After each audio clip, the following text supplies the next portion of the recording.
Sequel, Sweet Michigan made maple syrup, and we are in luck because we are finally tapping in to that maple syrup season. Now, if you don't know, maple syrup brings a big business to Michigan, and it has for a really long time. Yeah, you're right, because maple syrup production is actually the oldest agricultural enterprise in the U.S., and that is unbelievable. That's crazy.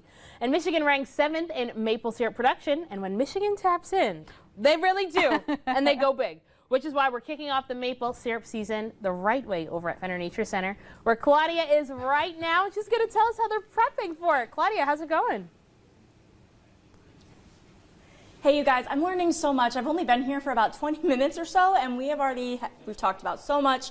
I've learned so much, and that's because I'm actually here with the maple syrup genius. I say genius. that's a huge title right there. Yes, and we are at Fenner Nature Center talking about the big season. Now, we were just talking about all of this, what goes behind making maple syrup, but let's talk about you first. Sure. How did you get into the world, or what did you say earlier? Maple madness? Or Yeah, well, I was inundated into it at a young age. So I grew up in northern Vermont a lot of my time there, and it's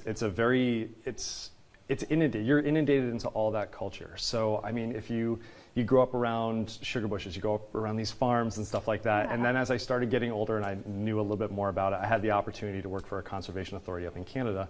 And we had a working sugar bush up there, and we ran a huge maple syrup festival. So between Vermont and Canada, I got a pretty good maple education. So, yeah, absolutely. Probably one of the best, actually. It was good. Yeah, so we were just kind of going over the season, and it's pretty much, you've really tapped in, huh. Nice. And now you're kind of, done with the maple syrup collecting. So talk about that a little bit, like the collecting of the maple syrup. How long does that take? It really depends on the season. So every year the season changes. It's very much climate dependent. So I mean, if you have a good true season, you can get a good 6 weeks, possibly even 8 weeks out of a season, a nice big long season. Depending on how cold or how warm it is can really shorten that season or lengthen it out a little bit. So what you're really kind of looking for are those nice cold winters where as you start moving up into later February, early March, you're starting to see days that are above freezing during the daytime, still dropping below freezing at nighttime, with good sunny days. A nice little snowpack would be beautiful for you and stuff like that.